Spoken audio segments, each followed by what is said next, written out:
Bonjour François Lallier, Bonjour. merci d'être avec nous aujourd'hui pour nous parler des grands fonds marins. Vous êtes professeur en biologie marine à Sorbonne Université, en poste à la station biologique de Roscoff.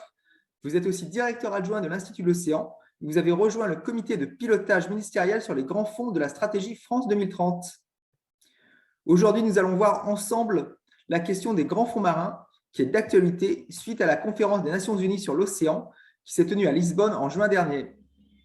Contre toute attente, le président Emmanuel Macron s'est prononcé contre l'autorisation de nouvelles activités d'extraction qui mettraient en danger les écosystèmes océaniques et a déclaré vouloir travailler pour une régulation des nouvelles activités d'extraction minière dans les grands fonds marins. On comprend que ce sujet est très important, mais la première chose que nous allons voir aujourd'hui, c'est la question de l'exploration des grands fonds. On a commencé à explorer nos grands fonds à la fin du 19e siècle, par exemple avec la mission Challenger, et aujourd'hui, où en est-on ? Connaît-on exactement nos grands fonds, François Lallier ? Exactement, certainement pas. Ça reste effectivement une zone qu'on connaît, sans doute la zone sur Terre qu'on connaît le moins bien.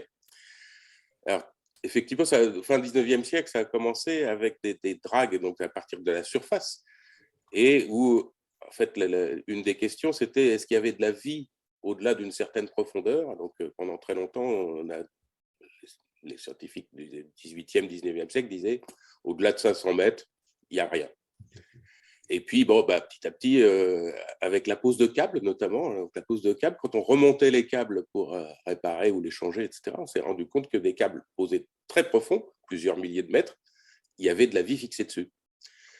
Ah, déjà, ça faisait quelque chose. Et puis après, donc, Challenger a fait des dragues très profondes sur des fonds de 4000, 5000, 6000 mètres, etc. Et à chaque fois, il remontait des espèces vivantes, des animaux.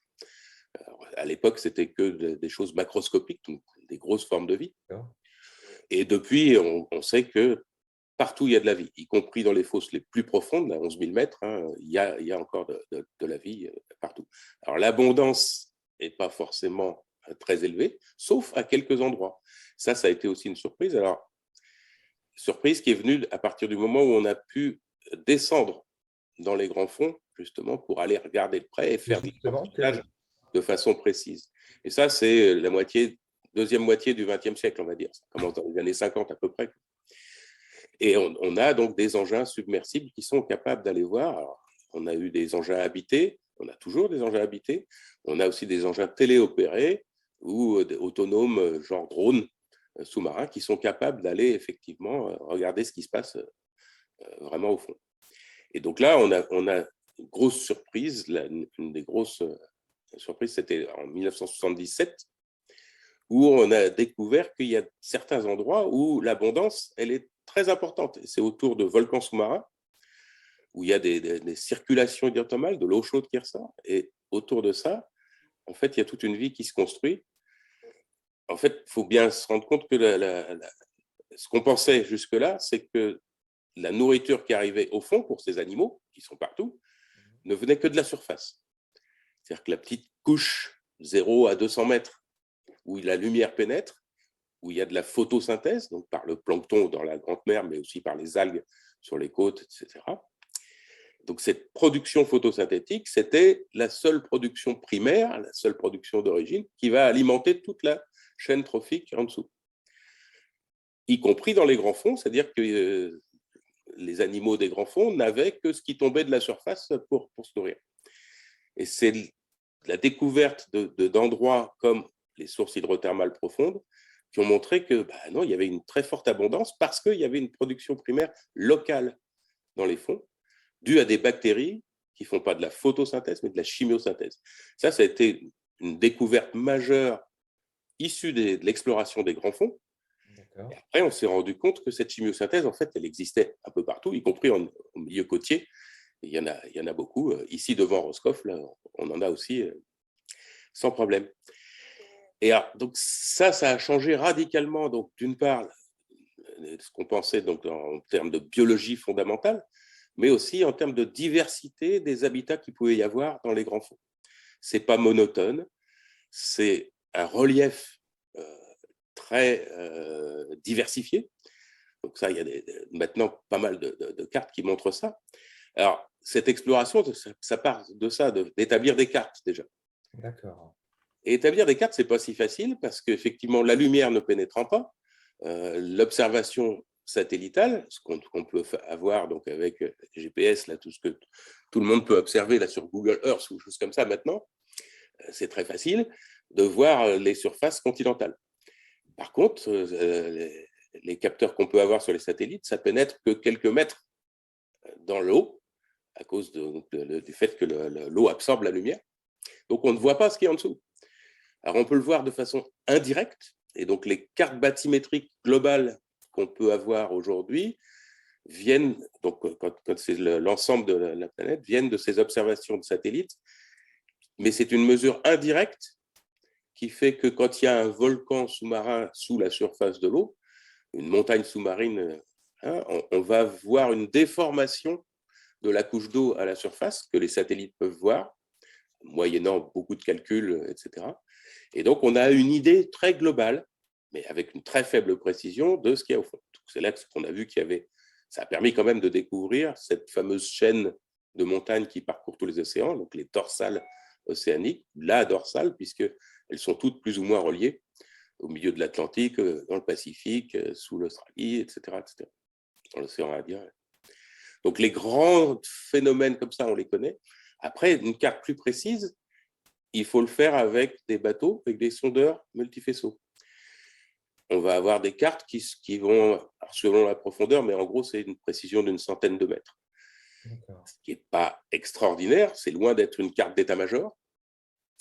Et pour avoir quelque chose d'encore plus précis, il faut aller faire ce même type de sondage acoustique, sondeur multifaisceaux, mais avec des sous-marins, avec des engins submersibles, pour se rapprocher du fond et avoir une meilleure précision. Et ça, on n'en a pas beaucoup. On a à peu près, 5% peut-être maximum du fond des océans qui est cartographié de façon satisfaisante, avec une mesure directe, pas avec une mesure indirecte des satellites. Donc, il reste énormément de choses à faire. Il y a des grands programmes. Donc, il y a un programme international qui s'appelle GEPCO, là, qui se charge de collecter toutes les données qu'on peut avoir autour de ça. Et un tout nouveau programme, la CIBED 2030, là, qui a été sponsorisé par une fondation privée, la Nippon Foundation, et qui s'est donné pour objectif jusqu'en 2030 d'augmenter considérablement le pourcentage de fonds marins qui soient bien cartographiés. Ça, c'est une première étape dans l'exploration, avoir une bonne carte. Alors, ces cartes, il faut les augmenter, entre guillemets, en apportant, au-delà de la topographie, en apportant des informations sur ce qu'on peut y trouver en termes de physique, chimie et biologie. Et donc là, ça pose un autre problème, c'est-à-dire que pour certaines mesures, des capteurs peuvent être transportés par des engins autonomes, magnétisme, des choses comme ça. Donc, on peut avoir donc des sondeurs qui font de l'imagerie acoustique, donc avoir une idée de la nature du fond. Est-ce que c'est mou, est-ce que c'est dur, du rocher, du sédiment, etc. Mais ça ne nous dit toujours rien de qu'est-ce qui vit là-dedans, sur les rochers, dans le sédiment, etc. Et donc là, il faut y aller avec d'autres submersibles qui sont capables de prélever des échantillons. Donc là, on a des engins téléopérés et des engins habités qui sont capables d'aller à donc, quelle profondeur, la zone 6000 mètres, c'est ce qu'on est capable de faire donc, en France avec engins habités, ROV et AUV maintenant, engins autonomes. Et 6000 mètres, c'est 97% des fonds marins ne dépassent pas 6000 mètres. Au-delà de 6000 mètres, ce sont les fosses, et ça, c'est que 3%. Donc, on peut s'en passer, entre guillemets, même si on est capable d'y arriver avec certains engins. Donc ça, c'est une première phase, donc cartographier, et avec une cartographie bien enrichie avec ce qu'on peut y trouver. Parce que j'ai parlé tout à l'heure des sources hydrothermales. Ça a été une découverte en 1977. On en a retrouvé un petit peu partout, tout autour des dorsales, des bassins arriérats, etc. Mais on a trouvé d'autres choses aussi étonnantes. Ce qu'on appelle les suintements froids. Donc ça, c'est des zones de marge où la compression des sédiments fait que là aussi, il y a du fluide qui ressort, enrichi en éléments chimiques qui vont alimenter cette fameuse chimiosynthèse. Donc cette production de matière organique, au fond, indépendante de la lumière. Et puis, on a découvert d'autres choses, parce qu'autour des gros cadavres, par exemple, de baleines, ou autour des grands dépôts de bois, et il peut y en avoir des quantités énormes quand il y a des ouragans sur Terre, par exemple, les rivières vont charrier une quantité énorme de bois qui va couler, et cette matière organique massive qui arrive au fond va servir de base à toute une chaîne trophique, etc. Il y a encore des choses étonnantes qu'on a découvertes et qu'on ne soupçonnait pas, comme des lacs au fond de la mer,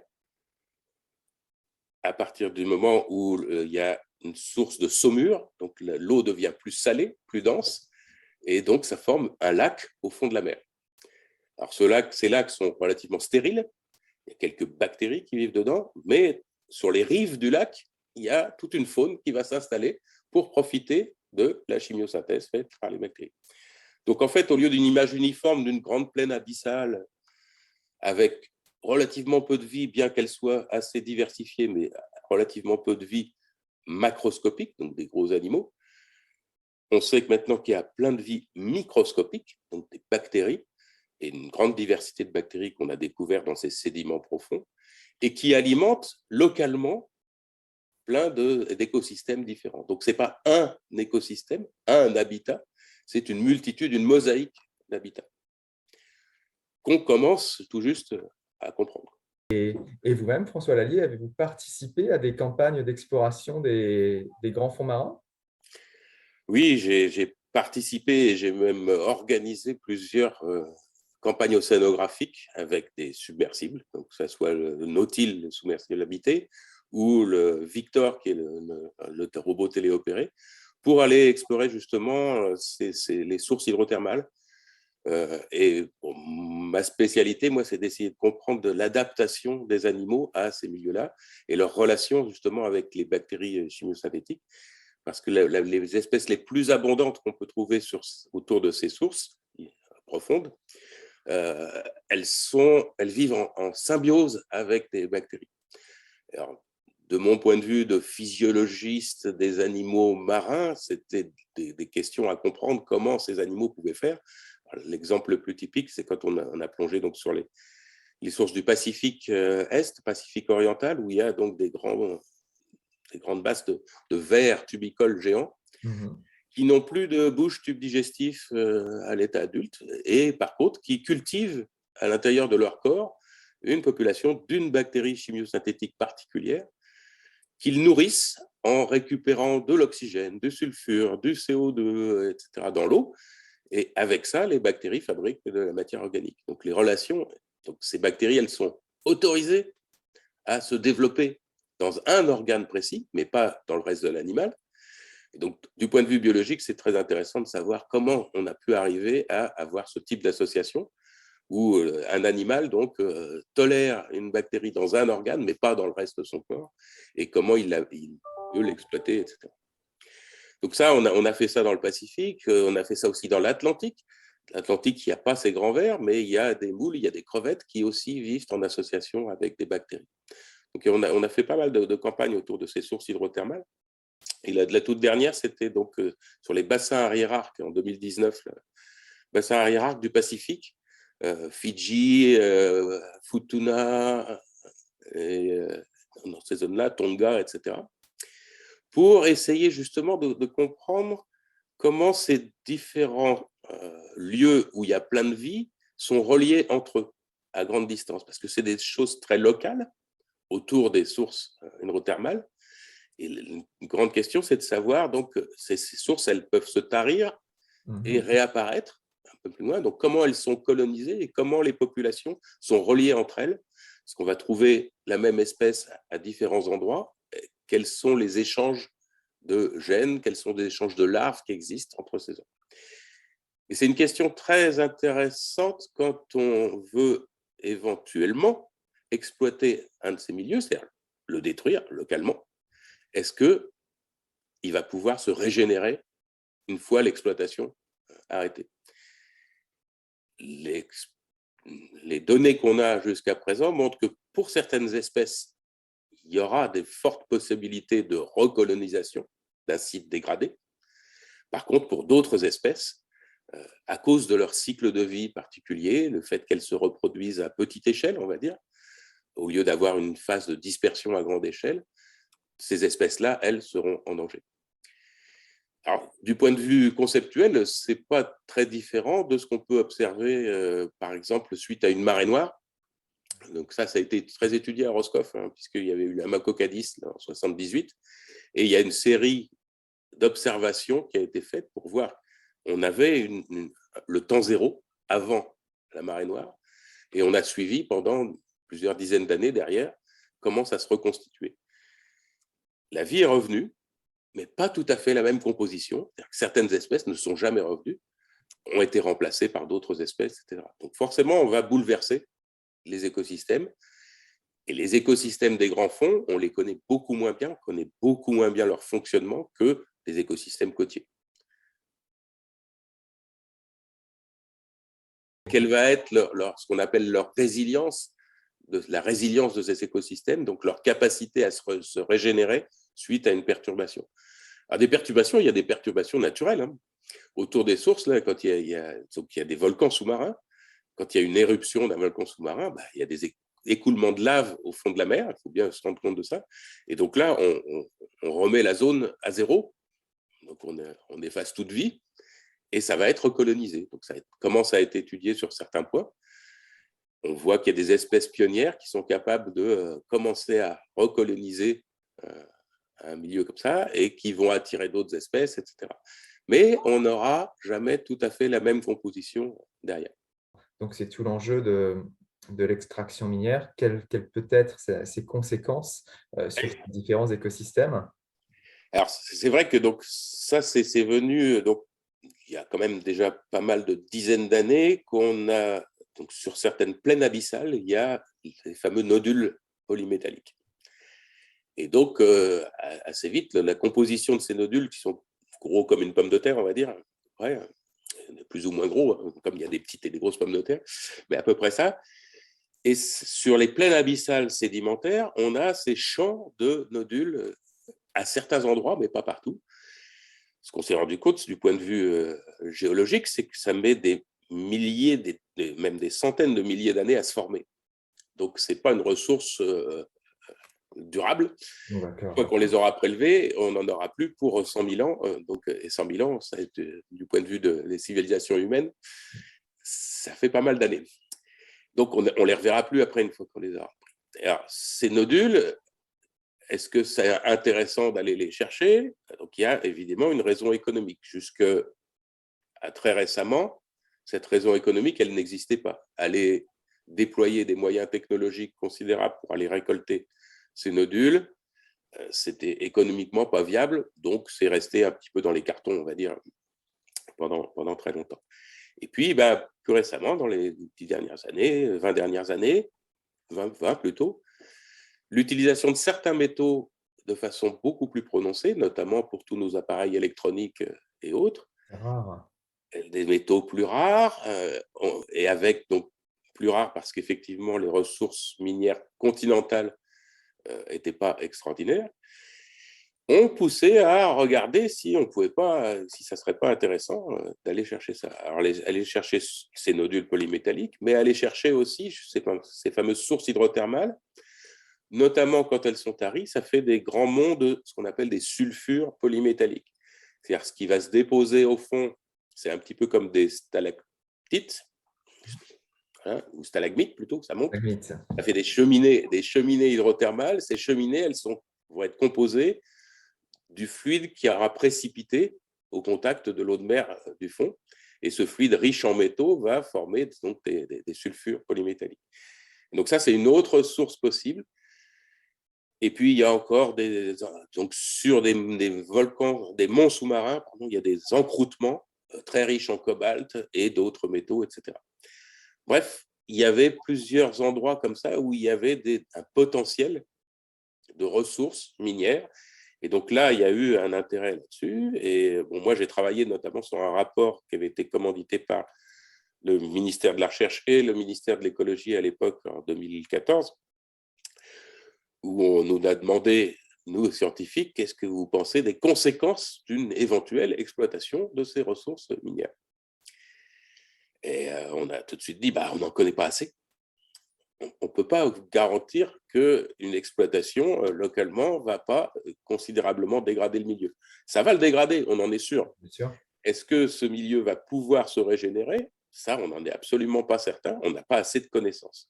Donc, déjà, donc en 2014, la première recommandation, c'était il faut continuer l'exploration pour mieux connaître et mieux comprendre comment fonctionnent ces écosystèmes profonds. En septembre 2021, l'Union internationale pour la conservation de la nature a proposé un moratoire sur l'exploitation des ressources minières dans les grands fonds marins. À ce moment, la position de la France était de ne pas souscrire à ce moratoire. On voit aujourd'hui que le président Emmanuel Macron semble revenir sur cette position. Qu'est-ce que, à vos yeux, a fait que la France a changé de position? Alors, les études dont je parlais, donc il n'y a pas eu que le rapport auquel j'ai participé, il y a eu d'autres choses au niveau international qui ont alerté sur effectivement ce manque de connaissances et donc la nécessité d'explorer, de mieux explorer. Mais pendant longtemps, derrière, on sentait qu'il y avait effectivement cette vision économique d'une éventuelle exploitation derrière, et notamment dans la zone internationale, donc qui est hors juridiction nationale, hors de ce qu'on appelle la zone économique exclusive, la ZEE, de chaque pays.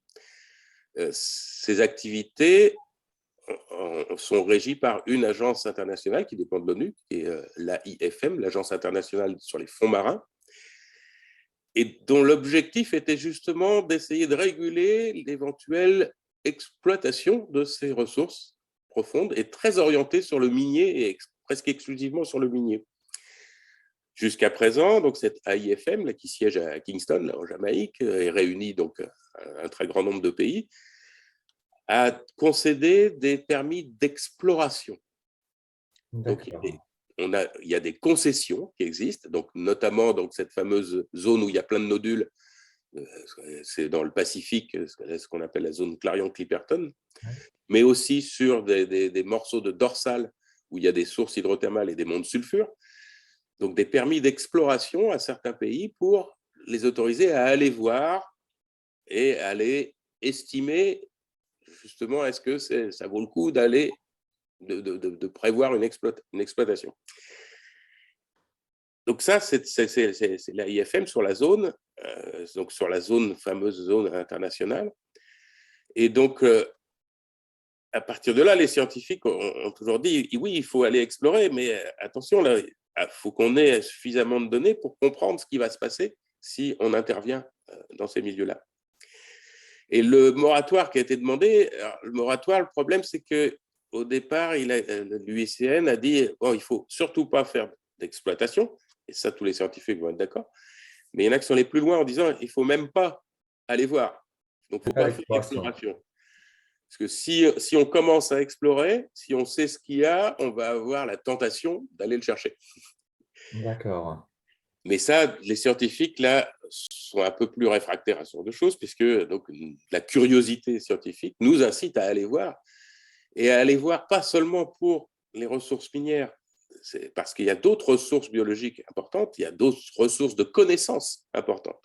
J'ai cité tout à l'heure la révolution biologique qu'a causé donc la découverte de la chimiosynthèse, au fond, chimiosynthèse qu'on a retrouvée ailleurs et qui permettent de comprendre, il y a des avancées en biologie sur les relations entre animal et bactéries, qui sont certains modèles pris dans les grands fonds vont nous aider à mieux comprendre ça. Donc ça, c'est de la biologie fondamentale. On va pouvoir trouver différentes substances aussi, organiques, fabriquées par des bactéries très spéciales ou par des animaux spéciaux, etc., qui peuvent avoir des applications thérapeutiques, choses comme ça. Donc les ressources, plus les bioressources, on va dire, peuvent être intéressantes aussi dans les grands fonds. Alors, pas forcément justement pour aller les exploiter au fond. On ne va pas se mettre à faire de l'aquaculture à 4000 mètres de fond. Par contre, on peut tirer des connaissances qui peuvent être appliquées par ailleurs dans d'autres domaines médicaux ou agronomiques, etc. Mieux comprendre. Donc, la science progresse en biologie, notamment progresse comme ça, avec des modèles qui vont permettre de mettre la lumière sur un phénomène biologique et de le généraliser ensuite à un beaucoup plus grand champ. Est-ce qu'il existe aujourd'hui un consensus parmi les scientifiques sur cette question de l'exploration?